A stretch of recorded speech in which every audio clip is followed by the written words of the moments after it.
day of extreme jeopardy for Sir Keir Starmer over the scandal surrounding Peter Mandelson and his links with Jeffrey Epstein is ending tonight with his cabinet rallying round him and his backbench MPs applauding him after he appealed to them for support in an evening meeting in Westminster.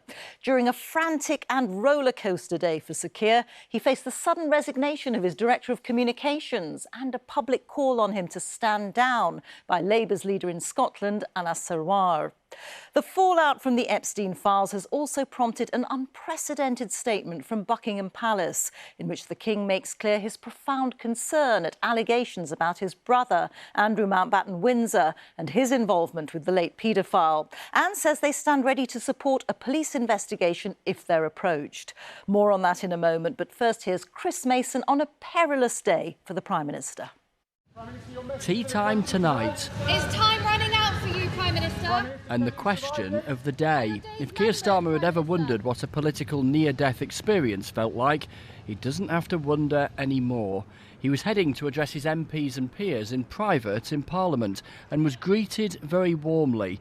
The Labour Party peered over the cliff edge of a leadership change today and has thought twice about it, for now at least. Tonight's demonstration of strength, of course with friendly criticism, but demonstration of strength, I hope, will now allow Keir Starmer to be able to pull his act together, to be able to get his team together, and to be able to do what we came into government to achieve. That's the truth is, isn't it? The government's teetered today, hasn't it? It's teetered on the brink. Oh, there's no question whatsoever. The last few days, as Keir Starmer said himself, have been absolutely dreadful for all of us. It's always difficult when we have a day like this, Chris. There will always be ups and downs, but the fundamental mission of this Labour government is not changed. Cutting the cost of living, cutting NHS waiting lists, making sure we're focused on changing the country like we came here to do so. We saw this evening a Prime Minister absolutely focused on doing that, and we're all behind him. Can we be absolutely clear tonight? This is it. You're joining a line in the sand. These days of chaos, these days of mess that have been gripping the government are done, are over, are finished. Well, I very much hope so, because there was a real sense of unity tonight amongst Labour MPs in that room that we meet every week, and the Prime Minister spoke to them and he talked about his determination and responsibility to the British people.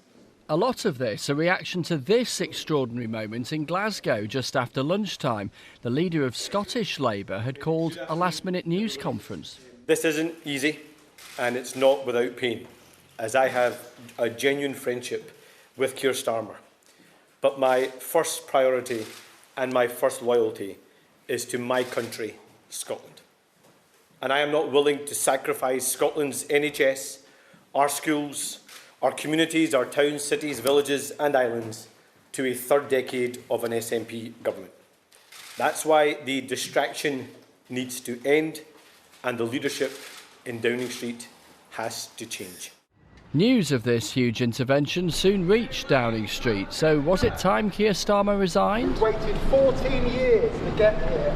No. With the jab of his finger, the Prime Minister's deputy defended his boss, and the rest of the cabinet and others soon followed suit, with a stream of social media posts supporting him.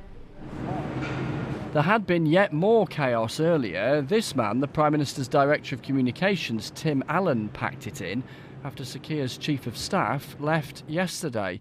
Mr Allen's WhatsApp picture making it very clear he was out of here. Keir Starmer has lost control of his government.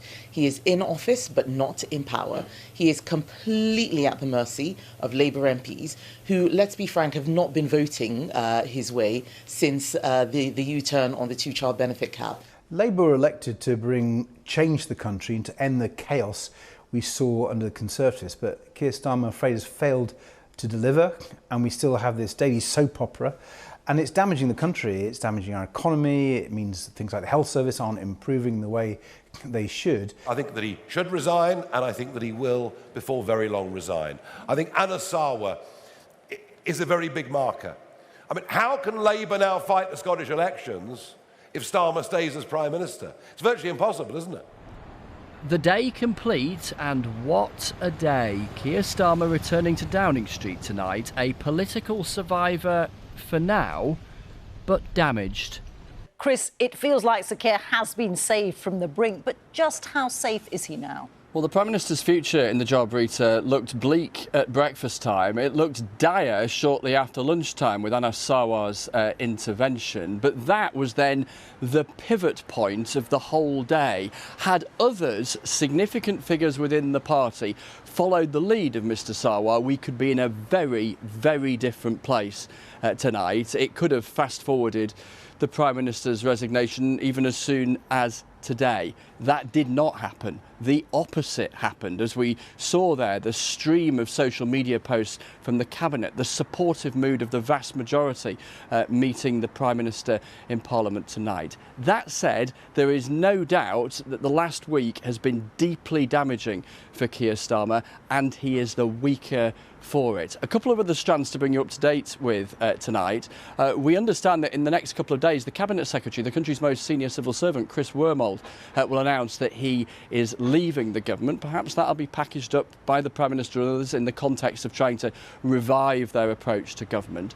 And also an intriguing decision from Wes Streeting, the Health Secretary today. He has ambitions to become Prime Minister one day. He has decided unilaterally to publish his WhatsApp exchanges with Lord Mandelson to try and clear the decks, to suggest that he has nothing to hide over his long-standing friendship with the peer. Now, in those messages, he is not exactly entirely complimentary about the government in which he serves. It is a reminder of his ambition, a reminder that there is every prospect we could still end up in some sort of leadership race at some point in the none-too-distant future. In other words, the consequences of this week and the story of this week is far from over.